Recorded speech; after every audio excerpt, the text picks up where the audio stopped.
வணக்கம். இப்போ நம்ம டீசல் இன்ஜினை பற்றி நம்ம பார்க்க போகிறோம். பேசிக்கலாக இன்ஜினில் வந்து என்னென்ன பார்ட்ஸ் இருக்கும் அப்படிங்கிறத நம்ம பார்க்க போகிறோம். இன்ஜினில் 3 பாகமாக பிரிக்கிறோம். ஃபர்ஸ்ட் இதுலேருந்து இது வரலையும் வந்து ஹெட்டு, இன்ஜினுடைய ஹெட்டு. இதுலேருந்து இது வரலையும் இன்ஜின் பிளாக், இது வந்து ஆயில் சம்பு அப்படின்னு சொல்லுவாங்க. இன்ஜின் ஹெட்டில் என்ன சார் இருக்கும் அப்படின்னா rocker arm, valve mechanism, inlet valve, exhaust valve. அந்த வால்வு வந்து வால்வு ஸ்ப்ரிங்கோட இணைச்சிருப்பாங்க. இந்த வால்வு ஆப்ரேட் பண்ணக்கூடியதுக்கு பேர் தான் வந்து வால்வு மெக்கானிசம். இது ரேக்ராம். இது எல்லாமே ஹெட்டில் இருக்கும். இந்த சைடு பிளாக்ல பார்த்தீங்க அப்படின்னா சிலிண்டர் இருக்கும். சிலிண்டருக்குள்ளே வந்து பிஸ்டன் இருக்கும். இந்த piston, connecting rod, crankshaft. Crankshaft ஒன்று தான் இருக்கும். பிஸ்டனையும் கிராங்க் ஷாஃப்டையும் இணைக்கக்கூடியதுக்கு பேர் connecting rod. Connecting rod small end வந்து பிஸ்டனோட இணைஞ்சிருக்கும், பிக் எண்டு வந்து கிராங்க் ஷாஃப்டில் இணைச்சிருப்பாங்க. ஆயில் சம்பில் பார்த்தீங்க அப்படின்னு சொன்னாக்கா ஆயில் இருக்கும்.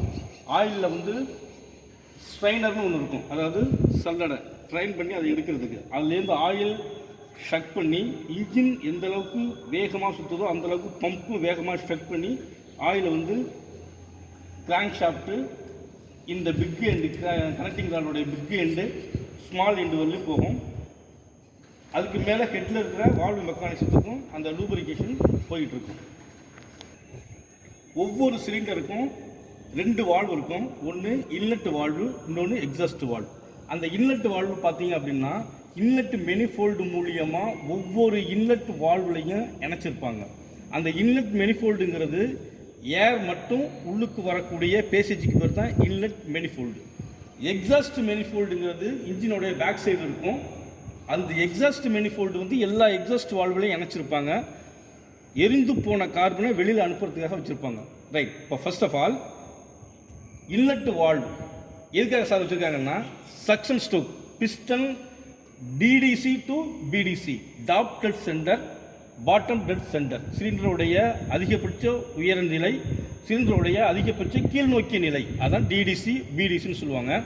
பிஸ்டன் மேலிருந்து கீழே வரும்பொழுது இன்லெட் வால்வு ஓப்பன் ஆகும், பார்ஷியல் வேக்கம் உண்டாகும். அந்த வேக்கத்தை ஃபில் பண்ணுறதுக்கு இன்லெட் வால்வு ஓப்பன் ஆகும் பொழுது ஏர் அப்படியே உள்ளுக்கு வரும். ஏர் உள்ளுக்கு வந்தோடனையும் இது சக்ஷன் ஸ்ட்ரோக்.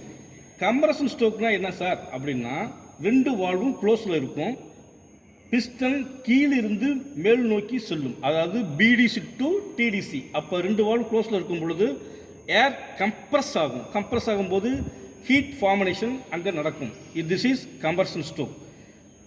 பவர் ஸ்ட்ரோக் அப்படின்னு என்ன சார் அப்படின்னா 2 வால்வும் க்ளோஸில் இருக்கும். இன்ஜெக்டர் டீசலை வந்து ஸ்ப்ரே பண்ணி வேகமாக தள்ளும் பொழுது அங்கே end of the compression stroke, beginning of the power stroke.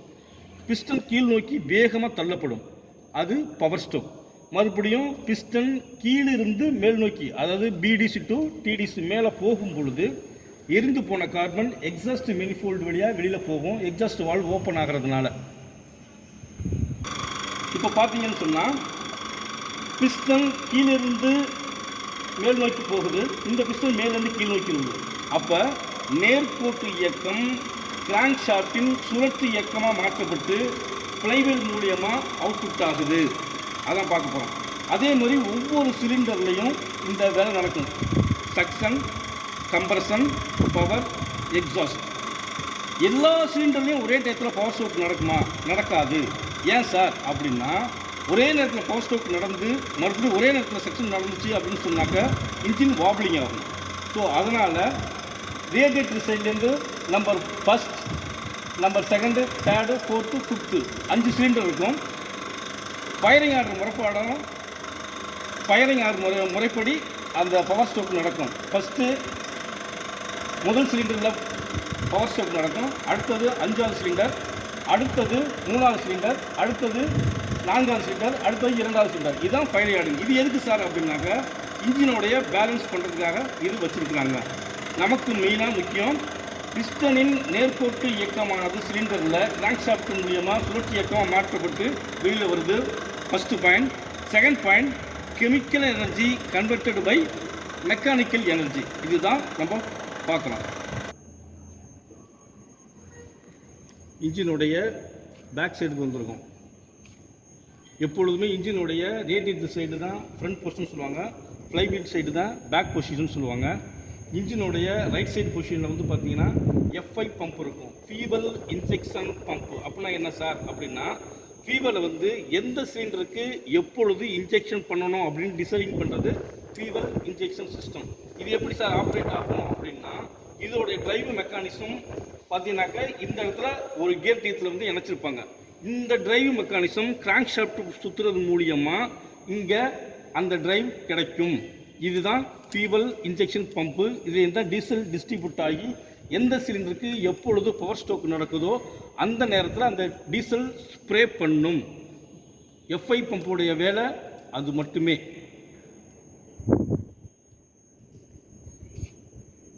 இது ரேடியேட்டர் ஃபேன் சொல்லுவாங்க. இதுக்கு முன்னாடி தான் ரேடியேட்டர் இருக்கும். ரேடியேட்டரில் இருக்கக்கூடிய தண்ணி கூல் பண்ணி மறுபடியும் இன்ஜின்குள்ளே வரும். அங்கே இருக்கிற ஹீட்டை வந்து அப்சர்வ் பண்ணிவிட்டு மறுபடியும் வெளியில் போகும். அந்த வேலையை செய்கிறது வாட்டர் பம்ப். இந்த வாட்டர் பம்ப்பு என்ன சார் பண்ணோம் அப்படின்னு சொன்னாக்க, ப்ரொப்பரல் மூலியமாக வெளியில் இருக்க ரேடியேட்டருடைய தண்ணியை ஷக் பண்ணி இன்ஜினுடைய சிலிண்டருக்கு வெளியில் வந்து விடும். இது பவர் ஸ்ட்ரோக் நடக்கிறதுனால, இன்ஜினுடைய சிலிண்டரில் பவர் ஸ்ட்ரோக் நடக்கிறதுனால ஹீட் அதிகமாகிறதுனால அந்த ஹீட்டை வந்து ரெடியூஸ் பண்ணி மறுபடியும் அந்த தண்ணியை கொண்டு வந்து ரேடியேட்டருக்கு தள்ளும். இது வாட்டர் பம்போடைய வேலை. இது முக்கியமான பார்ட்ஸ் என்ன சார் அப்படின்னா, இன்லெட் மெனிஃபோல்டும் எக்ஸாஸ்ட் மெனிஃபோல்டையும் இந்த டர்போ சார்ஜர் வேலை செய்யும். என்ன சார் அப்படின்னா, வெளியில் வரக்கூடிய புகையோடைய வேகம், கார்பன் டை ஆக்சைடு வேகம் இருக்குது பார்த்தீங்களா, அதனால் இந்த ப்ரொப்பலர் வந்து சுற்றும். அதாவே சுற்றும். அப்படி சுற்றும் போது என்ன சார் ஆகும்னா, எரிந்து போன கார்பன் ஈஸியாக வெளியில் தள்ளும். அதே ப்ரொப்பலர் இங்கே ஒரு இருக்கும் இன்லெட் மெனிஃபோல்டில் இணைச்சிருப்பாங்க. அதிகப்படியான காற்றை உள்ளுக்கு அனுப்பணுங்கிறதுக்காக 2 ப்ரொப்பலர் வச்சுருப்பாங்க. இதுக்கு டிரைவ் எதுவுமே கிடையாது. எரிஞ்சு போன கார்பன் ஸ்பீடாக வெளியில் தள்ளும் பொழுது அதனால் ஏற்படக்கூடிய ரோட்டரி மோஷனை வச்சு இன்னொரு இன்புலர் செட் பண்ணி இன்லெட் மெனிஃபோல்டுக்கு அதிகப்படியான காற்று உள்ளே செல்லவும் எரிஞ்சு போன கார்பன் சீக்கிரமாக வெளியில் செல்லவும் பயன்படுகிறது தான் டர்போ சார்ஜர். இதுதான் கட் பண்ணி உங்களுக்கு காமிச்சிருக்காங்க. இது ஆல்டர்னேட்டர்னு சொல்லுவாங்க. ஜெனரேட்டர்னாலும் ஆல்டர்னேட்டர்னாலும் ஒன்று தான். இன்ஜின் சுற்றுறதுனால ரோட்டரி மோஷனை வாங்கிக்கிட்டு கரண்ட்டை வந்து ப்ரொடியூஸ் பண்ணும். இது பெல்ட் மூலியமாக இயங்கக்கூடியது. இது முக்கியமான டைமிங் புள்ளின்னு சொல்லியிருப்பாங்க. இது கிராங்க் ஷாஃப்ட் இது சுற்றுறதுனால தான் இந்த பெல்ட் மூலியமாக ஆல்டர்னேட்டர் சுற்றும், வாட்டர் பம்பு சுற்றும். அதுக்கப்புறம் பார்த்தீங்கன்னா இந்த ரேடியேட்டர் ஃபேனும் சுற்றும். முக்கியமானது இந்த பார்ட்ஸ் மட்டும்தான். கிராங்க் ஷாஃப்ட் மூலியமாக டிரைவை வந்து வாங்கிக்கும். கிராங்க் ஷாஃப்ட் மூலியமாக கேம் ஷாஃப்ட் ஓடும். கேம் ஷாஃப்ட் மூலியமாக alternator, FI fuel injection pump, water pump எல்லாமே ரன் பண்ணி காமிக்கும். Diesel filter. இந்த டீசல் ஃபில்டர் வந்து பிரைமரி ஃபில்டர்னு ஒன்று இருக்கும், செகண்டரி ஃபில்டர்னு இருக்கும். பிரைமரி ஃபில்டருங்கிறது முதல் நிலை வடிகட்டி. செகண்டரி ஃபில்டருங்கிறது இன்னும் சிறிய தூளை, கண்ணுக்கு தெரியாத இன்னும் சிறிய தூளை வந்து ஃபில்ட்ரு பண்ணி தூய்மையான டீசலை மட்டும் உள்ளுக்கு கொண்டுட்டு போய் சேர்க்கக்கூடிய வேலை தான் இந்த டீசல் ஃபில்டர் பண்ணும். இது செல்ஃப் மோட்டார்னு சொல்லுவாங்க. செல்ஃப் மோட்டார் மெக்கானிசம் அப்படின்னு சொல்லுவாங்க. இது எதுக்கு சார் பயன்படுது அப்படின்னு சொன்னால், ஃப்ளைவீலை சுத்த வைக்கக்கூடியது. அதாவது ஒரு டிரைவர் வந்து புஷ் பண்ணார் அப்படின்னு சொன்னால் பேட்டரியில் இருக்கக்கூடிய கரண்ட்டு கட் அவுட் மூலியமாக இந்த செல்ஃப் மோட்டருக்கு வரும். இந்த செல்ஃப் மோட்டரில் இருக்க பினியன் வந்து வேகமாக சுற்றும் பொழுது ஃப்ளைவீலில் இருக்கக்கூடிய பினியனோட டீத்தில் வந்து இணையும் பொழுது ஃப்ளைவீல் சுற்ற ஆரம்பிக்கும். ஃப்ளைவீல் சுற்றும் பொழுது என்ன ஆகும் அப்படின்னா, ஏதாவது ஒரு சிலிண்டரில் கம்ப்ரஷன் ஸ்ட்ரோக், ஒரு சிலிண்டரில் பவர் ஸ்ட்ரோக் இது மாதிரி நடந்து ஆட்டோமேட்டிக்காக சைக்கிளிங் ஆகிக்கும். இன்ஜின் ஸ்டார்ட் ஆகிக்கும். இன்ஜின் ஸ்டார்ட் ஆனவுடனே டிரைவர் என்ன பண்ணிடுவார், பட்டன் எடுத்து வெளியில் எடுத்துருவார். அப்போ கரண்ட் கட் ஆகும். அப்போ செல்ஃப் மோட்டருக்கு போகிற கரண்ட்டும் கட் ஆகிரும். பினியன் ஆட்டோமேட்டிக்காக ஃப்ளைவீலில் மிஸ் ஆகிருக்கக்கூடிய பினியன் வந்து மறுபடியும் பழைய நிலைமைக்கு வந்துடும். இது செல்ஃப் மோட்டருடைய வேலை.